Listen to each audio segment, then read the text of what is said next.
Olá, meus amigos, olá, minhas amigas. Está chegando o momento na nossa vida em que nós não sabemos, nessa reta final do corpo de Cristo, se vamos sermos provados por Deus ou não. Não sabemos se vamos passar por momentos jamais vistos por nós, como aconteceu com nossos irmãos em eras passadas. Nós, a Igreja Corpo de Cristo, a Igreja verdadeira Corpo de Cristo, a Igreja verdadeira dos servos verdadeiros de Cristo, que caminham numa batalha espiritual constante, em temor a Deus, em sua cidade, estado, país, nações, se vamos passar por uma perseguição em nossas vidas. E eu quero chamar a tua atenção para isto, para que você possa, então, se chegar nesse momento um dia, você venha saber, então, que o texto que eu vou ler para você é para teu conforto, é para tua vitória, é para tua segurança, é para tua certeza que você está no caminho certo. E o texto vai dizer para você, eu vou ler para você. Eu sou José Maria, e nosso canal Falando a Verdade para os Tempos dos Fins, nosso e-mail, @gmail.com, o Pregador da Cruz. Compartilhe esse estudo, dá um like, vamos fazer o que o YouTube pede para fazer, né? Para poder chegar longe esse estudo aqui, porque na verdade é de muita importância, para o teu conforto, para a tua sustentação espiritual da sua vida cristã neste Brasil e no seu país que você está, de língua portuguesa e espanhola, ou inglesa também. Pois bem, a Bíblia fala assim para nós. A Bíblia fala que o apóstolo Paulo nos ensina assim. Quando você olha para trás, os profetas, você olha os apóstolos do Senhor Jesus Cristo, olha para o próprio Senhor Jesus Cristo, você olha para os demais servos de Deus nas eras subsequentes, muitos passaram por flagelos, perseguições, mortes, destruições, espólios e assim por diante. Foram provados por Deus. Então, se você um dia ou nós seremos provados, não sabemos. Mas que você esteja pronto para esse momento, se acontecer. E que isso não venha pegar você de surpresa, porque você estaria sabendo já. Já foi ensinado, foi já treinado a saber que o servo de Deus, como Paulo fala, Jesus falou, no mundo passareis por aflições, tende paz, eu venci o mundo. Então o apóstolo Paulo fala assim que a você, a nós, servo de Deus, ele fala assim que foi concedido, tá certo? A nós, em relação a Cristo Jesus, nosso Senhor, o não somente crer nele, mas também o padecer por ele. O padecer por ele tem uma conotação muito pesada, muito forte. E seria aquele momento que você sabe que, de repente, você poderá ser preso, poderá ser morto, ser espancado, ser açoitado. Sabe lá o que pode acontecer? Porque está acontecendo tantas coisas no mundo atual, no mundo externo, em volta de nós, que aparentemente parece que a igreja está ilesa disso aí. Mas pode acontecer. Mas porque, na verdade, a apostasia da fé dentro da igreja, ela é muito pesada. A apostasia da fé dentro da igreja e fora da igreja é muito pesada. Existem três tipos de apostasia que eu quero pegar aqui para você entender o que está acontecendo. E tenho frisado em outros estudos falando a respeito que é o momento que você deve estar em Cristo e não estar na igreja. Você deve estar muito mais em Cristo do que estar muito mais na igreja. Porque a igreja passa. A igreja é um elemento físico, um elemento transitório, um elemento humano. Mas estar em Cristo é a sua eternidade com Ele. É que você foi salvo pelo seu sangue, pela vontade de Deus, para estar com Cristo e não com a sua igreja. Então, isso é muito importante. Então, três apostasias que eu falo que existe apostasia na sociedade mundial que está aí. É uma sociedade que não quer saber de Deus, que não quer saber da palavra de Deus, não quer saber de ouvir a palavra de Deus. Estão renegando, estão xingando, estão brigando, estão odiando. Exemplo, no Canadá tem perseguição contra o crente pregar a palavra de Deus nas praças, na rua. Isso está se avolumando. Começa impedimento nas ruas e vai até as casas. Vai até o ponto de realmente colocar uma lei marcial naquele país, que aparentemente parecia ser inofensivo para a questão evangélica daquele país. Aí você vai na Nigéria, também, muitos cristãos servos de Deus, bíblicos, porque existem cristãos religiosos sem Bíblia, sem Jesus, que se titulam cristãos.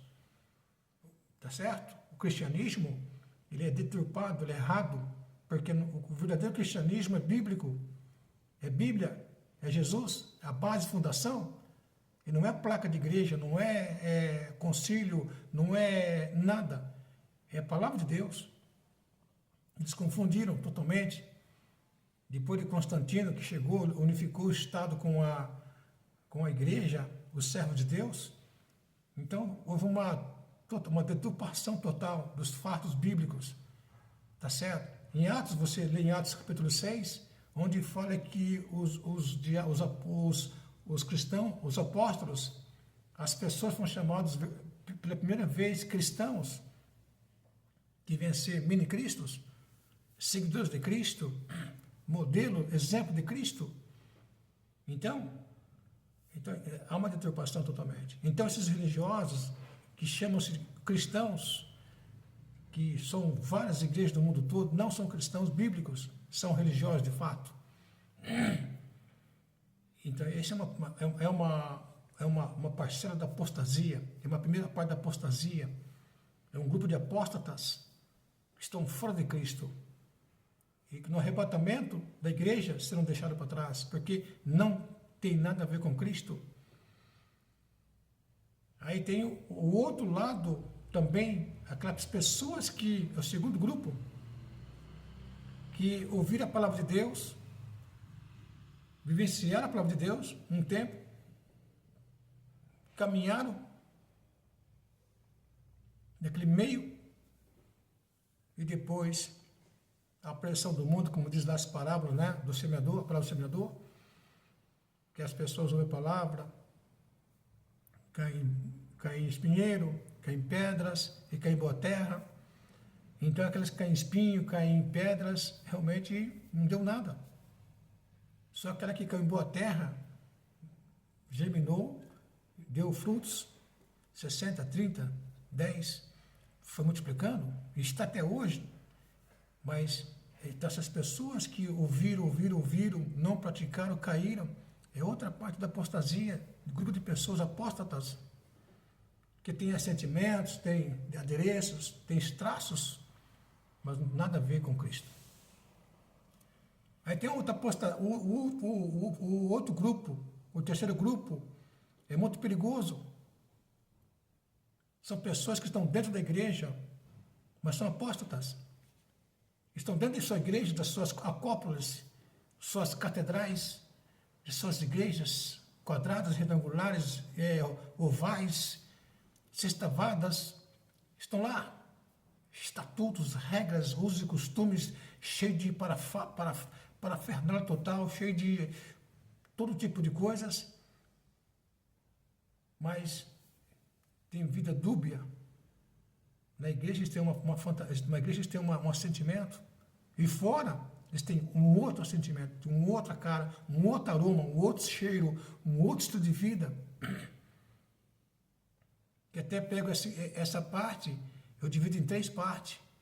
É um grupo de pessoas de tripla personalidade. E tem uma personalidade na igreja, em sua casa e na sua empresa, ou na sociedade geral. Apostasia. Estão na igreja, mas não estão com Cristo. E dão um mau testemunho. Você vê aí como está esse tipo de pessoas dando mau testemunho. que se arrogam ser pastores, bispos, né? Obreiros, que Paulo fala, obreiros fraudulentos,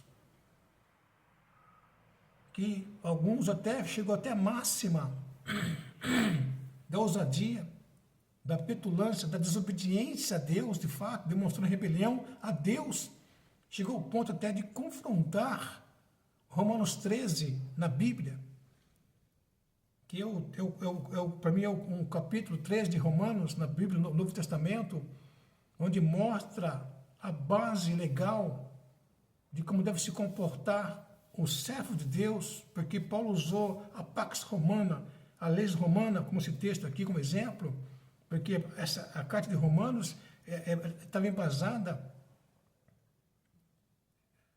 na estrutura política atual do Império Romano, que tem um poder gigantesco naquela época.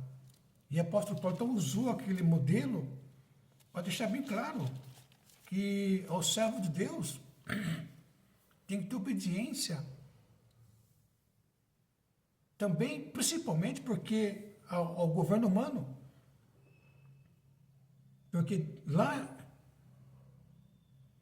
em Noé, você vai lá ver lá no capítulo 9 e 10, Noé ali no capítulo 9, onde Noé sai da arca após o dilúvio universal.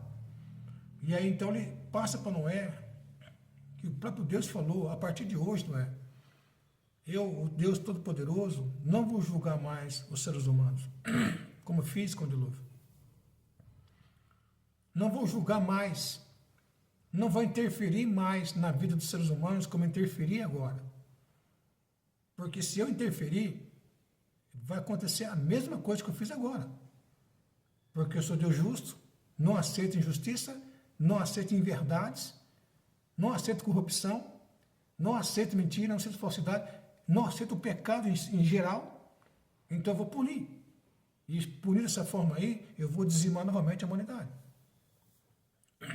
Então, eu delego a você, Noé, você estabelecer o governo humano. Você pega lá então em Gênesis 9, ele fala sobre a lei de Talião. Tá certo? A lei de Talião, dente por dente, olho por olho. Sabe? Ali foi estabelecido. E ele fala claramente ali, já coloca a primeira coisa ali já, ele coloca ali a pena de morte. Decreta a pena de morte ali já. Se os governantes das nações, em toda essa história, compreendesse e seguisse o que Deus falou para Noé, o pregoeiro da justiça, baseado em que Hebreus fala, capítulo 11, haveria muita paz na humanidade. Muita paz, porque ele fala ali, o homem que derramar o sangue do semelhante, também o seu sangue deve ser derramado. Então Paulo usou aquilo para a igreja atual, o corpo de Cristo vivo, a igreja sem placas, sem instituição, sem adereços, nada, mas a igreja espiritual, que é cada pessoa que é templo do Espírito Santo na sua sociedade. Ele fala então, Romanos 13 fala, toda alma esteja sujeita, Romanos 13, 1, toda alma, toda pessoa esteja sujeita às autoridades superiores, que seriam os governantes.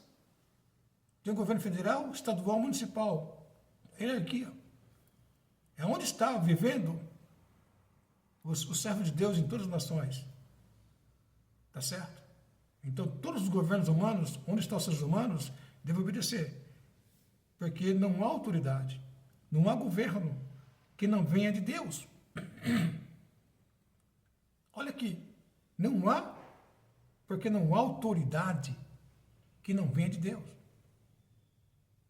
E as autoridades que estão em vigor foram ordenadas por Deus. Por isso, quem resiste à autoridade, resiste à ordenação de Deus, à vontade de Deus, ao poder de Deus que estabeleceu este governo humano. E ele vai dizer que as consequências e os que resistem trarão sobre si mesmo a condenação. Ele fala aqui porque os magistrados, juízes, governantes não são terrores para as boas obras, para as coisas boas andando na justiça, na verdade, na sinceridade, mas para as más obras diante desses magistrados, dessas autoridades. Então ele fala assim, pergunta, queres tu, pois, temer a autoridade? Faz o bem e terás louvor dela. Porque ele fala o seguinte, porque ela, a autoridade, é ministro de Deus, serva de Deus, para teu bem. Para teu bem. Mas se fizeres o mal, teme, pois, não traz em vão a espada.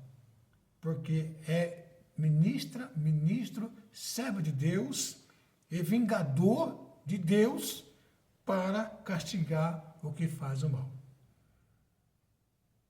Portanto, é necessário que lhes estejam sujeitos, não somente pelo castigo que há de vir, mas também pela consciência das consequências que podem acontecer.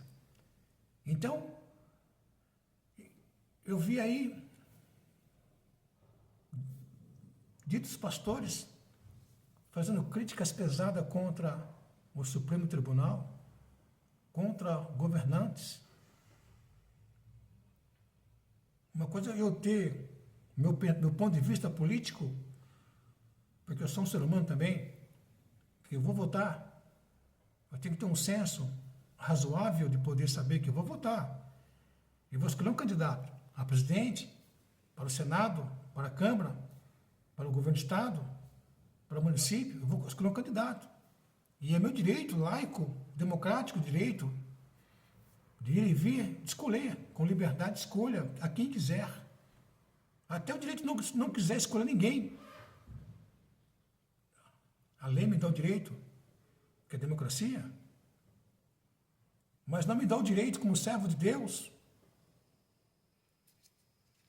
de ofender autoridades, ou melhor, ofender quem quer que seja.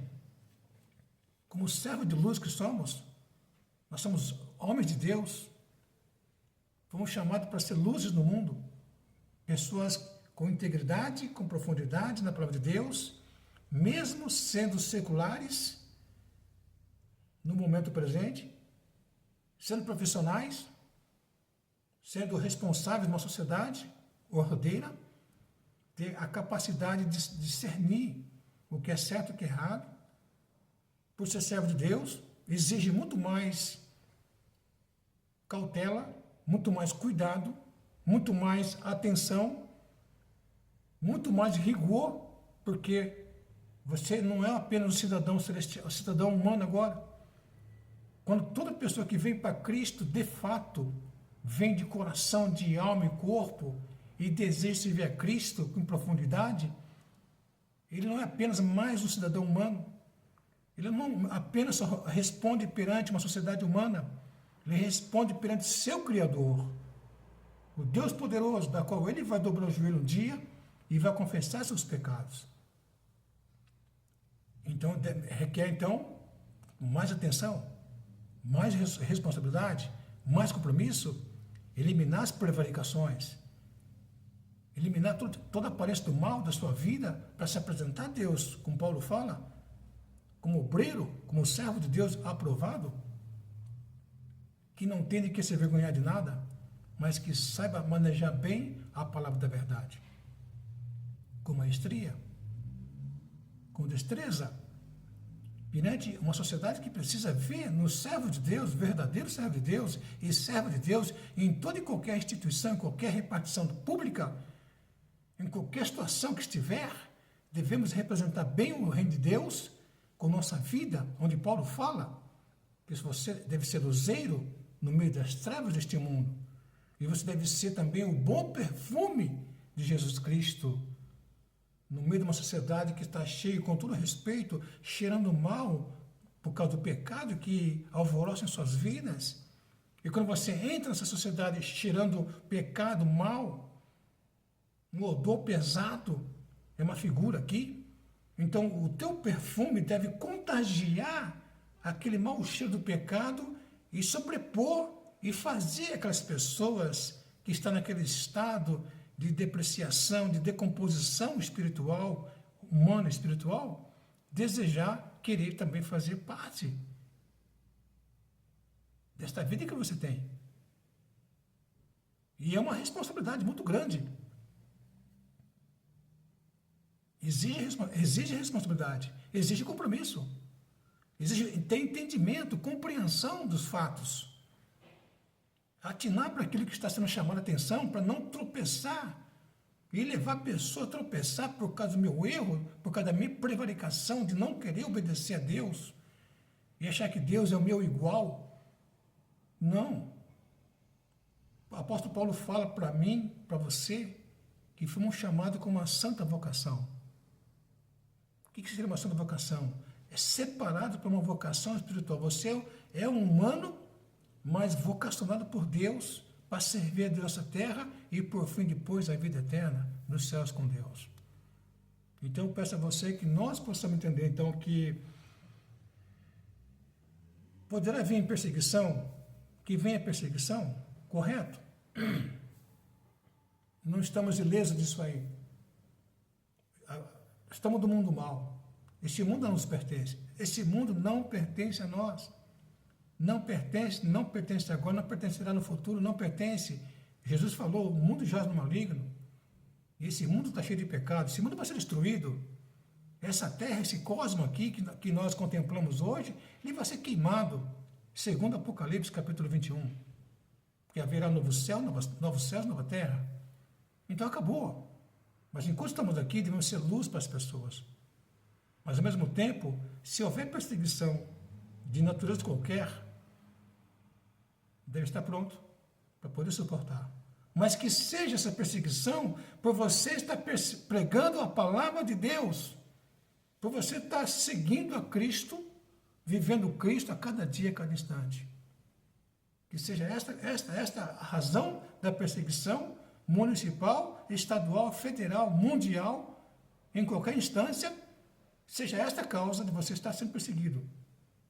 Por estar pregando a palavra de Deus, vivendo a palavra de Deus, e gerou então uma celeuma, um movimento contra os servos de Deus verdadeiros por causa da palavra de Deus. Como foi com o Senhor Jesus Cristo, foi com os profetas, foi com os apóstolos, com os demais irmãos de nações passadas e presentes, por causa da palavra de Deus.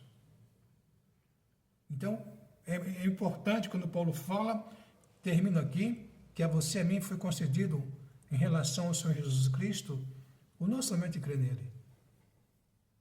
Porque crer nele, todo mundo crê em Jesus Cristo. Você perguntar aí, fazer uma enquete aí, no mundo todo aí, Jesus ganha de goleada. Colocar aí, 10 pessoas para concorrer com Jesus. Vamos ver quem crê mais, quem tem mais crença em quem aqui. Você coloca aí, Jesus vai ganhar. Tá certo? Você falar, você crê no diabo, você crê em Deus? É goleada. Eu creio em Deus, só que a prática deles, a vida deles, não tem nada a ver com aquilo que eles tanto falam. Porque Jesus falou abertamente, esse povo honra com os seus lábios a minha pessoa. Eles falam de mim, poetizam, cantam de mim com seus lábios, se manifestam em suas poesias, em suas reuniões de mim, mas seus corações estão longe de mim.